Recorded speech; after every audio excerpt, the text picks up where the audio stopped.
क्या है सीता जी की चूड़ामणि का रहस्य। माता सीता की मुँह दिखाई में सबसे छोटी सास कैकई ने उन्हें अयोध्या का सबसे सुंदर भवन कनक भवन उपहार में दिया, तो उनकी मंझली सास माता सुमित्रा ने अपने जूड़े से चूड़ामणि निकालकर सीता जी के जूड़े में लगा दिया। वहां उपस्थित लोगों को आश्चर्य हुआ कि माता कैकई ने तो मुँह दिखाई में कनक भवन की रत्न जटित कुंजी बहु सीता के आंचल में बांध दी थी। बाकी माता सुमित्रा ने तो केवल अपने जूड़े से निकालकर यह छोटी सी चूड़ामणि जनक नंदिनी को उपहार स्वरूप दी है। वह तो बड़ी कृपण है। तब कुलगुरु महर्षि वशिष्ठ ने सभी उपस्थित जनों को चूड़ामणि की महिमा और इतिहास बताते हुए कहा, संसार का दिव्यतम स्त्री आभूषण है चूड़ामणि। चूड़ामणि जूड़े में लगाए जाने वाला वह आभूषण है जिसकी समानता केवल श्रीमन नारायण के हृदय पर शोभायमान कौस्तुभमणि ही कर सकती है। संसार के समस्त आभूषण मिलकर भी इस चूड़ामणि की समानता नहीं कर सकते हैं। कहाँ से आई है यह दिव्य चूड़ामणि?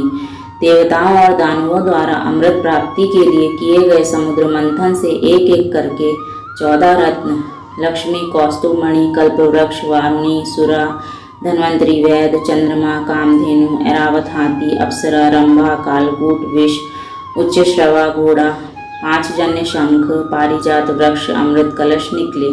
महालक्ष्मी के प्राकट्य से पहले उन्हीं के समान रूप रंग वाली अपूर्व सुंदरी रत्नाकर नंदिनी जो कि समुद्र तनया थी प्रकट हुई। भगवान श्री हरि को देखते ही रत्नाकर नंदिनी अपना हृदय उन्हें समर्पित कर बैठी। तभी भगवान की नित्य शक्ति क्षीरोदतनया साक्षात महामाया लक्ष्मी जी प्रकट हो गई। उन्हें देखकर ऐसा जान पड़ता था मानो चमकती हुई बिजली प्रकट हो गई हो। उन्होंने अपने हाथों से सुशोभित सफ़ेद, नीले, पीले, लाल और कुरबुरी इन 5 रंगों की कमलमाला समस्त गुणों के आश्रय व निरपेक्ष भगवान नारायण को पहना दी और चुपचाप उनके अनुग्रह की प्रतीक्षा करती हुई उनके निकट स्थित हो गई। समुद्र की ज्येष्ठ पुत्री रत्नाकर नंदिनी मन मसोस कर वहीं खड़ी रह गई। उनके मन के भावों को जानकर श्रीहरि स्वयं उनके पास जाकर बोले, मैं तुम्हारे मन के भावों को जानता हूँ। पृथ्वी का भार हरने के लिए मैं जब जब अवतार धारण करूँगा तब तुम मेरी संहारणी शक्ति के रूप में अवतरित होगी।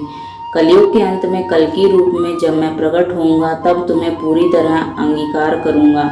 अभी सतयुग है। त्रेता और द्वापर युग में तुम त्रिकूट पर्वत शिखर पर वैष्णवी नाम से अपनी मनोकामना पूर्ति के लिए तप करो।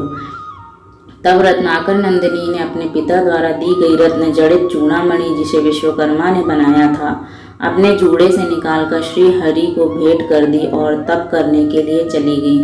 भगवान श्री हरि ने वह चूड़ामणि पास खड़े देवराज इंद्र को भेंट कर दी क्योंकि वह उसे ललचाई दृष्टि से देख रहे थे। इंद्र ने वह चूड़ामणि इंद्राणी के केशों में सजा दी। देवराज इंद्र शम्रासुर से बहुत दुखी थे। वे उसे पराजित नहीं कर पा रहे थे। उन्होंने शम्रासुर से युद्ध में महाराजा दशरथ से सहायता मांगी। महारानी कैकई ने अपने पिता के यहाँ शस्त्र चलाना सीखा था और वे रथ हाँकने की विद्या में भी पारंगत थी। उनकी सहायता से महाराज दशरथ ने शम्रासुर को परास्त कर दिया। देवराज इंद्र के आमंत्रण पर वे महारानी कैकई के साथ सदैव देवलोक गए। इस अवसर पर इंद्र ने महाराज दशरथ को स्वर्गलोक की मंदाकिनी के राजहंसों से 4 पंख भेंट किए और इंद्राणी ने चूड़ामणि महारानी कैकई को भेंट में देते हुए कहा, जिस स्त्री के केशों में यह दिव्य चूड़ामणि रहेगी उसका सौभाग्य अखंड रहेगा। उसके पति के राज्य में अकाल और अतिवृष्टि जैसी आपदाएं नहीं आएंगी और कोई शत्रु उन्हें पराजित नहीं कर सकेगा।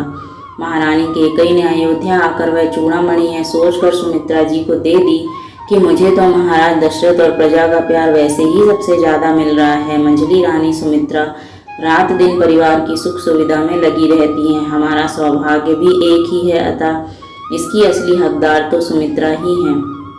प्रभु श्री राम के विवाह के बाद माँ जानकी की मुँह दिखाई की रस्म शुरू हुई। कृपा की मूर्ति महारानी सुमित्रा ने जब घूंघट की ओट से जनक दुलारी का मुख देखा तो बस उन्हें देखती ही रह गई और वात्सल्यवश नववधू को सौभाग्य का आशीर्वाद देते हुए उन्होंने अपने केसों से सजी चूड़ामणि को निकालकर जानकी जी के जूड़े में सजा दिया। वनवास के लिए जाते समय सीता जी के काषाय साड़ी तो धारण कर ली, परंतु कुलगुरु वशिष्ठ और उनकी पत्नी अरुंधति के कहने पर आभूषणों का त्याग नहीं किया। रावण द्वारा हरण किए जाने पर वह पुष्पक विमान से अपने आभूषण जगह जगह डालती रही। लंका पहुंचने तक केवल चूड़ामणि ही उनके पास शेष रही थी। चूड़ामणि की महिमा जानने के कारण ही उन्होंने अपने शरीर से अलग नहीं किया था। सीता जी की खोज में जब हनुमान जी अशोक वाटिका में जाकर श्री राम की मुद्रिका माँ जानकी को देते हैं और कहते हैं कि मातु मोहि दीजे कछु चीना, जैसे रघुनायक मोहि दीना, चूड़ामणि उतारी तब दयऊँ, हर्ष समेत पवन सुत लयऊँ। तब वहीं चूड़ामणि सीता जी ने प्रभु श्री राम को अपनी पहचान बताने के लिए हनुमान जी को दी थी। वह जानती थी कि जब तक वह चूड़ामणि प्रभु श्री राम के पास नहीं पहुंचेगी, लंका का विनाश और रावण की पराजय संभव नहीं होगी। सीताराम। अगर यह प्रसंग आपको पसंद आया हो तो लाइक करें, दोस्तों में शेयर करें और कमेंट में सीताराम जरूर लिखें। धन्यवाद।